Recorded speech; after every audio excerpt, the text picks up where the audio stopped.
Kaixo, Goizalde Landabaso naiz, eta orain Lutxo egiarekin hitz egingo dut datozen minutuotan. Kaixo, Lutxo? Kaixo, ze moduz? Ondo? Zu ondo? Oso ondo, bikain, bai? Jo, bikain esatea oso arriskutsua da, inbiri asko sortu daitezke, Bueno, agian arriskutsua da, bikain ezin garela egon pentsatzea, ez dakite, baikor. Bueno, hasi baino lehen, Ase Luzarragak utzitako mezua daukat, zuretzat galdera daukat. Uste dut bera ondo ezagutzen duzula, Oso ondo batzuetan umetatik. Egoten zaretelako inguru berean, ez? Bueno, horren harira utzi dit, irakurriko dut, Azken urteotan performance interesgarriak egin dituzu. Tamaina bateko hirietan biak, Bilbon bata eta Bartzelonan bestea. Askotan ibiltzen zara mundakatik ordea, eta ikusten duzu zure burua performance bat bertan egiten, baldintzatzen du eskenatokiak? Bai, eskenatokiak baldintzatzen du, baina nik adibidez transituak bat egin nuenean, alegia hilabete batean euskeraz bizitzea, hainbat egun ere mundakan eman nituen, udan harrapatu ninduen. Bueno, azkenian performance bat egite dezunean espazioa oso importantea da, ze da jolas eremu bat. Orduan normalian aldez aurretik zedarritatu behar duzu, eta gero bai, gero performanceak ekartzen duna da,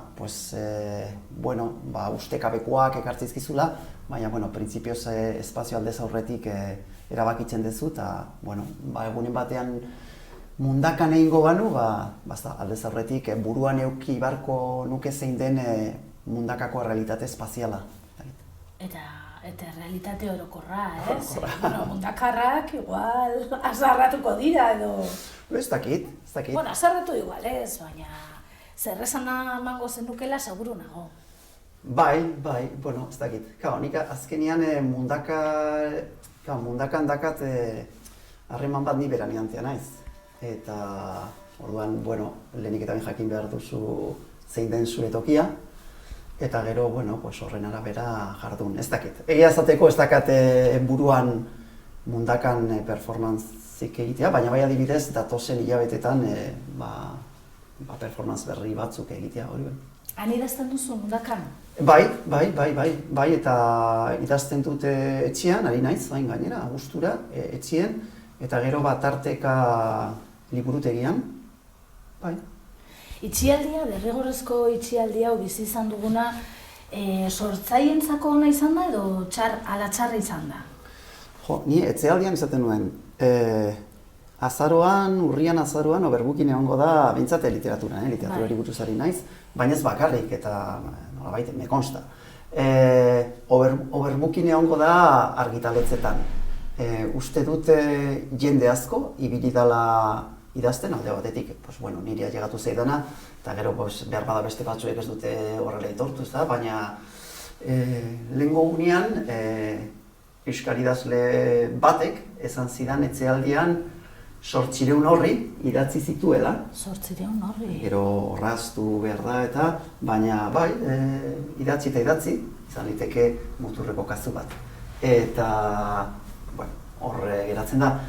Eta baina bai, etxean egotea, esango nuke ni gustora egonaz etxean idazten esan nahi dut, gauza ezberdinak sortzen, eta pentsatzekoa da ni bezala beste dozein sortzaile bere etxean sortu alduena.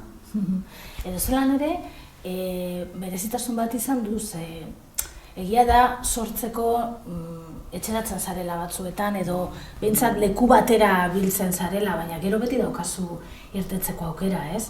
Esan nahi dut paseo bat emateko edo beste gauza batzuk egiteko, baina hemen derrigortze horrek baldintzatu egin ditu gauza asko ez bakarrik sormena, baita ere gure burua, gure ezin egonak, bestelako gauzak, ez? Bai, argi dago hori ez da, zeure burua eguraztea, oxigenatzea hori importantea da, ez da, eta normalean horrela jarduten dugu.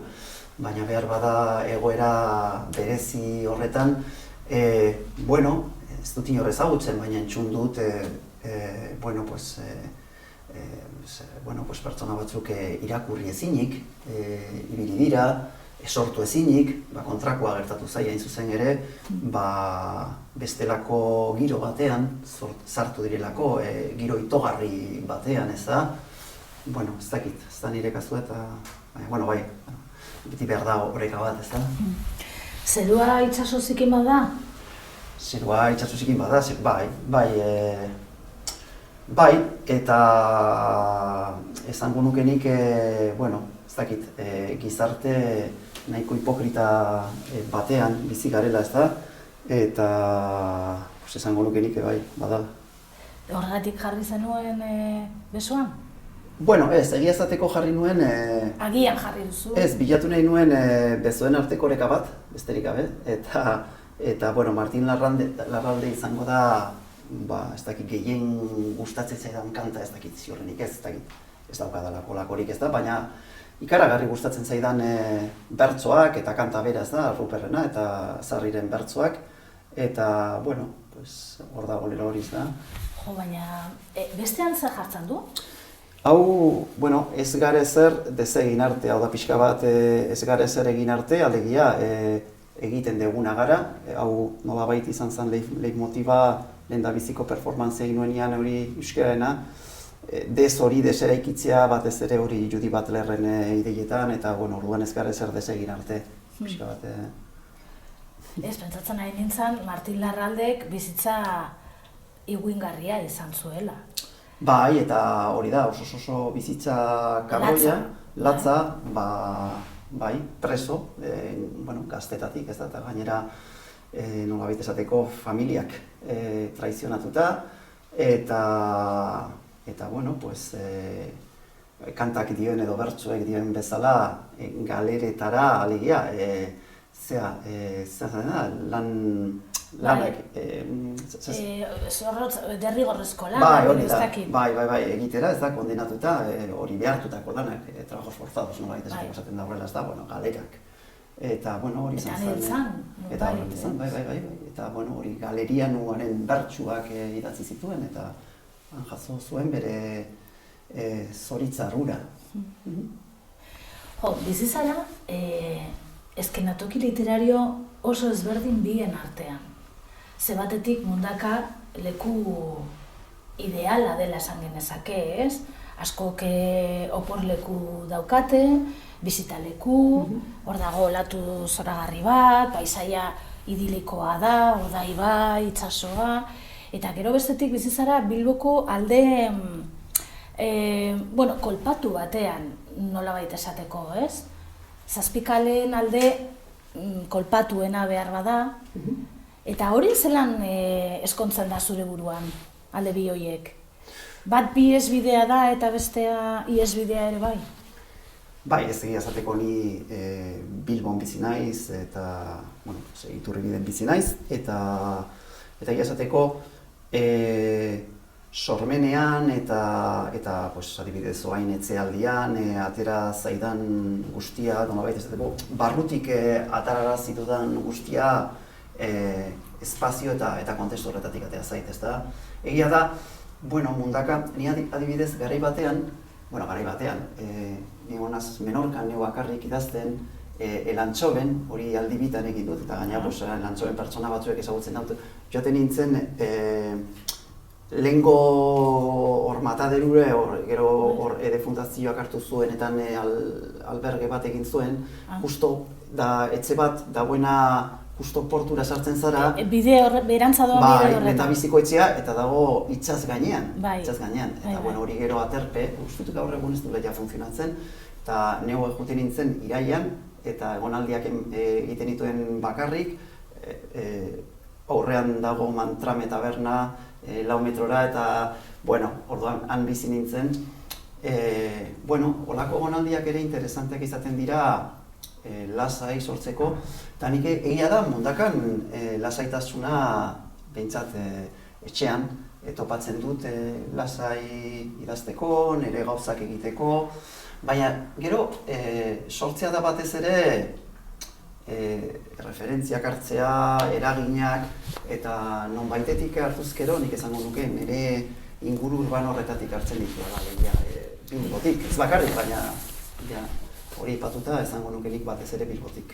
Lutxo Egia idazle gisa gogoan hartzerakoan, ezin izan dut ekidin, gogoratzea berak baduela Zubigilea izeneko novela bat, eta niretzat Lutxo Egia idazle gisa zeo zer baldin bada, eta pertsona gisa, Zubigilea da, ez da? Eta hori dela eta bere bi lanetako bi aipu ekarri ditut. Lehena, Zubigilea, esan bezala Zubigilea nobelakoa, honako hau. Elkarrengandik urrun gaitezen eraikitzen baitituzte zubi batzuk. Hormigoizko ziurtagiri, harrizko esi, burdinazko zigor. Eta haiek zeharkatuz gero, arrotz iristen diogu bestaldekoari. Loi, zikin, likitz, ugerdo, zabar, zakar, beltz, ezain, satxu. Bortitza. Bestaldekoak bortxa sortzen du. Eta niretzat, Lutxo Egiaren obra bada hori, edo are gehiago esango nuke. Gogoan dut, behin Bosnian, jakin nuela, Gorazde hirian, gerra garaian, Drina ibaiak zeharkatzen du Gorazde, eta bitan zatitzen du hiria, eta gerra garaian eraiki behar izan zuten zubiaren azpiko zubi bat.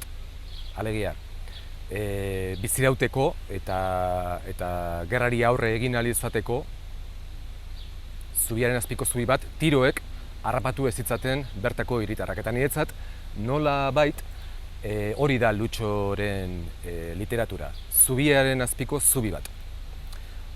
Zer dira bestela, bere performantzeak adibidez, ez? Nik uste dut idazketa izan litezkeela literarioa, baina baita ere performatiboa, eta ni beti oso hunkigarriak egin zaizkit Lutxok egin izan dituen performantzeak. Niretzat nik beti eduki duan amets bat dela performantzearen ideia, artearen eremutik ateratzea eta beste eremu batzueta eramatea. Eta nik uste dut eredu dela bere lana zentzorretan, eta ez kasualitatez, seguraski transitoak deitu izan die horrelako lanei. Eta horrekin lotuta, performantzera saltu egin dugunez, ezin izan dute ekidin, gainera buktegin egonda, bere beste lan bat gogora ekartzea, ez dagoena paperean, baina digitalki, edizio digitalean badago, Identitarteak, bere garaian Kafe Bar Bilbao saria jaso zuena, eta gerora buktegik berargitaratu zuena, eta bertatik hartu dut beste pasarte hau. Fin. Zer uste zenuen ba? Desertuan ez dago ezer. Ezpada luze ibilita oasiren bat edo beste, eta ez beti. Eta oasia ere eraikuntza da. Kendu oasia basamortutik eta basamortua izaten jarraituko du, baina kendu basamortua eta ez da oasirik egongo. Eta kendu area eta ez da basamorturik izango.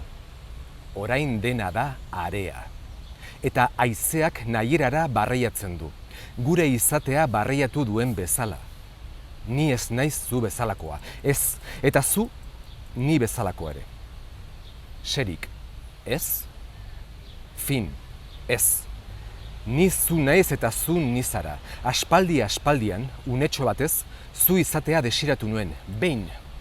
Baina aspaldi hartan ezinezkoa zen halako pentsamenduak izatea, ezinezkoa. Baina orain hautsi da anfora. Ni zu naiz eta zu ni zara, edo zu eta ni eraikitako kategoriak direnez, zu ni naiz eta ni zu zara. Bilbotik hartzen dituzu. Bilbo hiri literarioa da. Bai, edozein hiri izan liteke hiri literarioa, edo hiri batek ere utzi diezaioke izateari.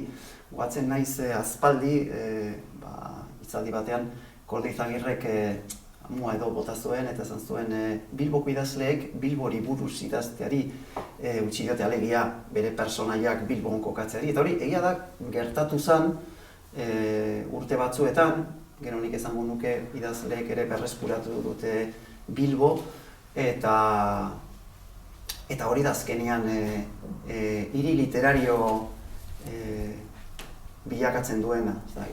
Egia dago beti dazkago referentzia horiek, Aresti, Atxaga, hori oso ondo dago. Baina, gero ere, beste idazle askok jarri dezue Bilbo nor, eta hala izan behar da, ze Bilbo ematen du, ez da, literaturara ekartzeko, eta... Bai, gainera, orain esatera joan naiz Bilbo makillatu dutela. Baina hala ere, Bilbo izaten jarraitzen du, eta makillatu barik zegoenean ere, Bilbo asko dago Bilboren barruan, ez? Bai, adibidez oso zurru joan gabe, pues, Jon Arretzek bere Bilbo topatu du, eta gainera hor, eremu bat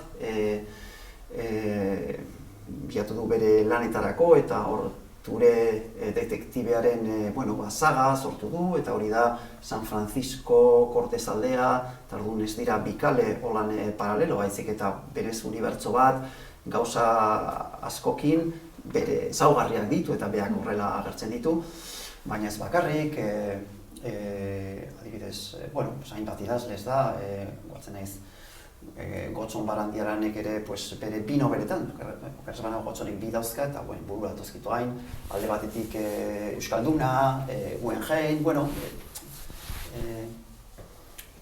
Bilbok, egia da, nekez berrezkuratuko dugu novela bateak hor, igual Gotzonen nahi izan azkena Euskaldunakin, langileen Bilbo ur eta, baina azkenean hiriak hiri txiki bat da, baina hala ere esango nukeni emankorra literatura egiteko eta sortzeko. Ez dakit, uste dukik Amonarriz izan zela esan zuena Bilbo dela munduan euskaldunik gehien daukan hiria eta horrela da, ez? Gainera, bitxia da, batetik euskaltzaindiak egoitza nagusia hor dauka, eta gero bestetik, hain da hundia, batzuetan kanpotik etortzen da jentea niri pasatu izan zait, lagun euskaldunak herri txikietatik eta batez ere Bizkaitik kanpo datozenak eta, hainbeste ezagutzen ez dutenak Bilbora datozenean esaten duten lehenengo gauza da zer erdalduna da Bilbo. Eta nik beti esaten diet, erdalduna segun zerekin alderatzen duzun, behar bada, ez dakinik altzo batekin oso erdalduna izango da, baina Bilbok euskalduntzean izan duen bilakaera oso toki gutxik eman dute, ez? Behar bada Bizkaiko enkarterriek eta mehatzaldeak ere egin du bide bat, 120-hogeita da euskalduna Bilbon, hori euskaldun pilo bat dira. Oso sakabanatuak behar bada, ez? Bai, Bilbo oso komplikatua da, baina alde hori onartu behar da eta estimatu behar da, ez da, Bilbon zenbat gauza egin diren, zenbat gauza on eta zenbat aurreratu den euskararen berreskuratzean. Nik behar bada parean, ez dakit gorago edo parean, agian Gasteiz bera. Bai euskalduntzean, bai erabileran. Egia da, guke Bilbon erabilera ez aurrera esatzera dago aspalditik. Pentsat hori estatistikek esaten dute, 3% bueltan dabilela. Bai, ez da erresa, egia esateko ez da. Baina, nik esango nuke Bilbo badala, bai, hori, bere moduan gune bat, hirigune bat konprometituta, euskararen berreskuratzearekin, eta Bilbo esaten dudanean esan nahi dut Bilboko euskaltzaleak, Bilboko euskaldun asko gara, eta horretan aritzen gara, ez da? Agian errazkere da esatea, Bilbo hiri erdalduna, zer erdalduna da, bai, nara ezu bai, ez da? Ego Koldok edo Zaizar Bitoriak ere esaten zuten, Koldo izak ere, Euskal Herriko euskalduntzea edo berreskuratzea Bilbotik ere hazi behar da, ez da, nahi badezu modu simbolikoan ez da, garrantzia emoten ez da, eta nik uste dute Bilbon, ziurrenik negatiboan jarrizkeo, gauza negatiboak aipatuko ditut, baina hori balorean jarri behar da.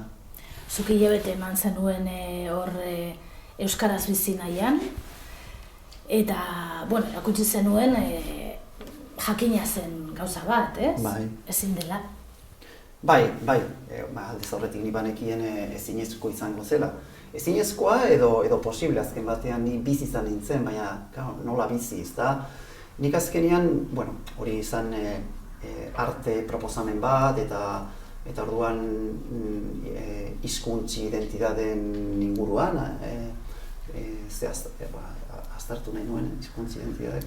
Eta orduan, bueno, pues subjektuak edo kategoria linguistikoak aztertu nituen, eta, bueno, pues, zer da euskalduna, zer da erdalduna da euskaldunok sortu dugun kategoria linguistiko bat, bakarrik ulertzen da euskaldunetik, ez da, baina aldi berean erdalduna gai da 24 orduz, hilabetez, urtebetez bizitza osoa erdaraz bizitzeko, eta erdalduna, alegia, euskalduna, erdaldunaren sortzailea ez da gai ordu erdiz eta ordu betez euskara bizitzeko bere hirian, ez da.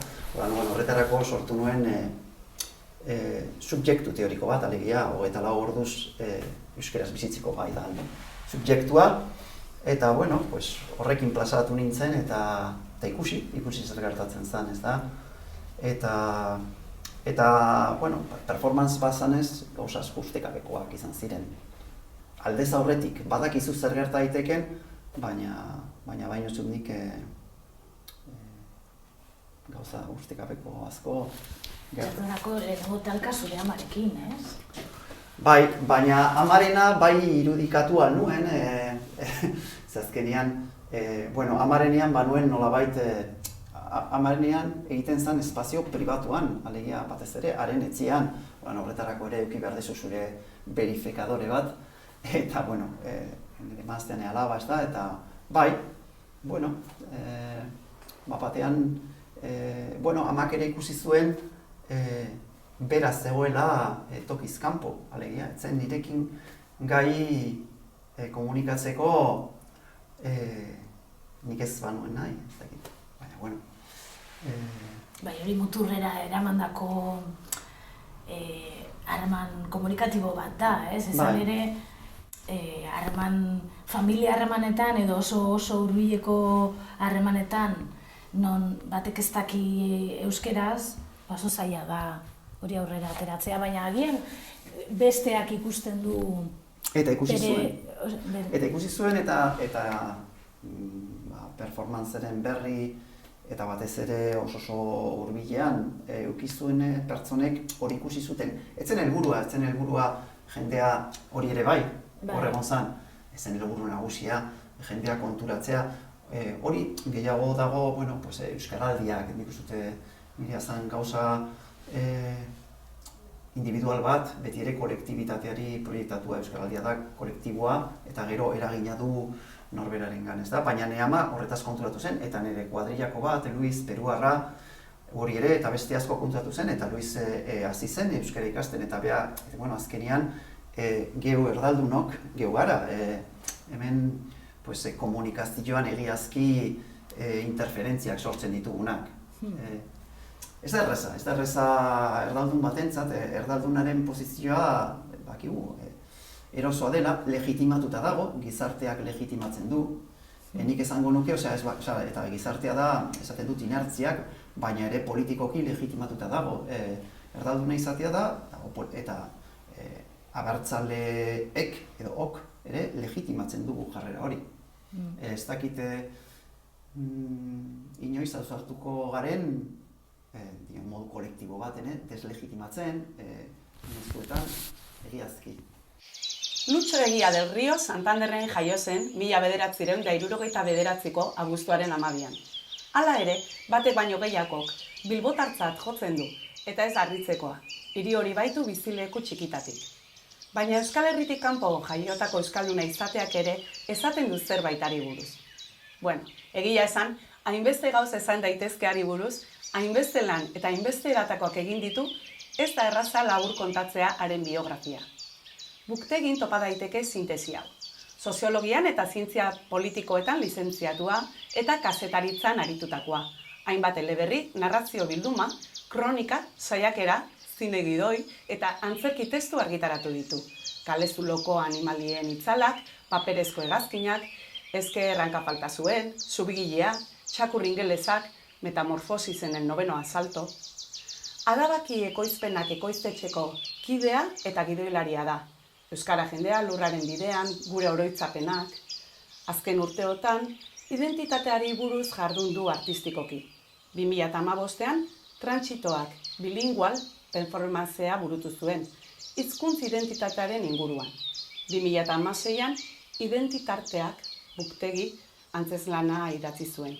Eta 2017ean, Trantsitoak haren da nire, noiz utzi zenion zure bizitza bizitzeari, performantzea jarri zuen martxan. Ikertzeko nola eragiten duten kanpo faktoreek gure identitateetan. Ahotseneako eta bira kulturako kidea da. Hori dio Egiaz, Lutxo Egiaz, buktegik. Biografia labur horretan agerian geratzen da, egileak hitzak erabiltzetik gorputza erabiltzera egin duen bidea, trantsitoa. Horri buruz, hauxe azaldu zuen Egiak hitzen uberanen egin zioten elkarrizketan. Literaturan, hizkuntzak esi baten gisa jokatzen du. Euskeraz idatzizkero, euskaldunak irakurri ahal izango dizute. Erdaldunek ezinbestean, erdarazko liburuetara jo behar dute. Idazleek zein irakurleek badakite zein den bere jokalekua. Kito. Musikan aldiz, aukera handiagoak daude erdaldunak euskarazko kanten inguruan orbita daitezen. Eta artean berdin, bereziki performantzeetan, non subjektuak aurre hartzen dio objektuari. Performantzea erreminta oso egokia da hizkuntzen arteko esi horiek arrakalatzeko. Edonola ere, performantzeak egin ondoren idazketara itzuli da, eta gidoiak eta antzeslanak idatzi ditu besteak beste. Hain zuzen, identitarteak antzeslanarekin Kafe Bilbao saria irabazi zuen, eta horren harira gogoeta hau egin zuen.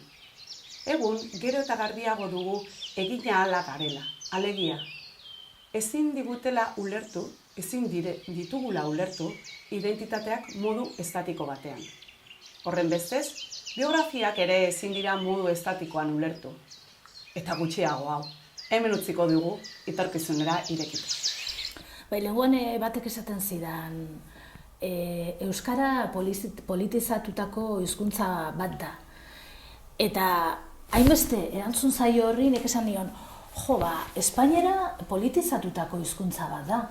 Eta orduan, harrituta geratu zen, esan nahi dut, ez zaio buelta ematen dira horretara, bai, Euskara politizatutako politika ulertuta zentzurik zabalenean, baina ze hizkuntza ez da hizkuntza politizatu bat zentzu zabalenean, eta Espainiara bada baita ere hizkuntza politizatu bat. Bai, hizkuntzak azkenean, xamar idazleak esaten du, hizkuntzak sartzen dira pendrive batean, hori da. Baina gero hizkuntzak daude hiztun komunitateen barruan, eta hizkuntzak, hiztunok, harreman, nolabait hizkuntzak garatu egiten dira harreman sozialetan, eta harremanetan botere harremanak ematen dira, ezta? Osea, gure harreman sozialak botere harremanak dira, ezta? Orduan, hizkuntzen artean ere botere harremanak daude. Guk frantsesari eta espainolari auzo hizkuntza, auzo erdara esaten diegu, baina egiazki ez dira auzo hizkuntzak, dira gain hizkuntzak, ezta? Orduan, nik uste zer gertatzen da? Ez bakarrik hizkuntzekin, hori beste eremu askotan, emakumeen eremuan, urteen eta menden poderioz gauzak joan dira naturalizatzen eta naturaltzat hartzen ditugu. Baina ez dakate zer naturaletik, ez da? Hori gertatzen da espainolaekin, hori. Eta, esatea, espainola, zuek euskaldunok beti ibiltzen zarete gauzak politizatzen eta hizkuntza eta kultura eta beste, ez da? Bueno, bai, egia esateko mezua zabaltzea ez derreza. Euskaldun izate ere autu politiko bat da, ez? Bai, dudarik gabe. Euskalduna izatea eta euskalduna ez izatea ere autu politiko bat da. Egia da, salbuespen batzuk egin litezke, non erabat ezinezkoa dan hizkuntza biak jakitea, demagun, etorri berria zarelako eta berdin zein den kazuistika, hori da kazu, baina oro har, nik adibidez performantzean gogatzen naiz, jo nintzela test psikotekniko bat egiten eta mediku. Orduan, mediku batek edo abokatu batek edo berdin dit, ez badaki euskeraz hori da bere erabakia. Ze aukera dauka, gehiago baldin badaki frantsesez edo ingelesez ez. Osea, hori da erabaki bat, eta orduan, erabaki horrek biztan da eragina du guztion harremanetan. Orduan, euskalduna izatea autopolitiko da, erdalduna izatea ere bai. Euskaraz bizitzea ere bada, neurri baten, ze, ez gara irla batean bizitzen eta, azkenian hartzen ditugun erabakiak ere beti araberatuta edo baldintzatuta daude. Baina euskalduna izatea bada, erdalduna izatea, eta euskaraz bizitzea eta bizitzea ere bada. Bai. Eta zu, esan genezake, zu euskaratik bizi zarela, modu batera edo bestera, sortzetik, apur bat suspertzetik ere bai, ari naiz orain bira gogoan daukat, Ze bira da gune bat, Bilboko Zazpikaletan dagoena, euskaldunentzako sortutako gune bat, baina ez bakarrik, eta horre euskarak badu nolabaiteko auspoa eta nolabaiteko oxigenazio eremua, ez? Hor sartu zinen zure autopolitiko horri jarraituta pentsatzen dut, ez? Bai, sartu nintzen engainatuta. Euskara munduan engainu asko dago, horrelakoak. Ez, hau, bira proiektua altzaporru konpartzatik irten zen, ez da altzaporru, baina hor altzaporru konpartzan dabiltzan pertsona batzuen gandik, eta beste pertsona batzuen gana josuten, nahi dugu, Bilbon aldezarrean kultura proiektu bat martxan jarri, eta euskeraz, eta hasieraz da errez izan, baina, poliki hori lortu du kultura proiektu bat, herri proiektu bada azkenean, jende elkartu da hori martxan jartzeko, oso gauza sumea, formatu txikian, espazio bat dago, baina, azkenean proiektuak eta espazioak eurek, pertsonek egiten duten aritu ahala, eta hori da guk geure txikian egiten duguna. Orduan, horrek ematen dit posa, eta nik uste dut ere, kalea ere, pixka bat guk 3 urte daramatzagu, kalea beste gune batzuk ere Adazka zabaldu zuen orain dela 4 urte, Gaztetxean sartu da belaunaldi bat, 16, 17, 18 urteko belaunaldi berri bat, gehienak neskak, eta orduan, batean rondan bereziki, aldezarrean, baina rondan bereziki gauzak kulturan, hori beti ere kulturatik, gauzak egiten hasi gara, gauza asko ere, esango nukenik, eta orduan hor, ronda buruan daukazularik, bestera batean ikusten duzu, sortzen da espazio simboliko bat. Eta hori importantea da, ze hori jendearen buruan dago, eta importantea da. Eta orain zelan bizi duzu, Holan sortzaile bezala, kultur sortzaile bezala, kultur suspertzaile bezala egoera berri honetan dagozan ezinegonak eta zalantzak eta ez jakintasunak, ez? Bai, gu hasi ginen, lehendabizi gu geube, sartu ginen denok bezala, faseak egon direla eta faseak daude, eta ziurrenik aldakorrak izango dira fase apokaliptiko baten jauzik ginen. Gero, hasi ginen hainbat sortzaileekin hitz egiten, metik aurrera nola ikusten zuten proiektua, zer egin genezakeen, eta orduan, gu geu biratik, ari naiz, galdera orokorra baldin bada, nire hitz emango dut, baina uste dut jarraitu behar degula, eta jarraitu behar dugu ezer gertatuko ez balitz bezala. Ez den aldatuko da, hori biztan da, zentzu guztietan, ez da bakarrik aforaren erdia sartzen delako, baizik eta harremana eta ja aritu danak badaki, harremana aldatzen da, holtza gainean dagoena ez du berdin sentitzen, ez du berdin jokatzen, ez dago, eta publiko ere ez, hori ere, harreman hori hori aldatu da. Orduan, bueno, guk printzipioz berdin jarraituko du, are gehiago, esango dizut,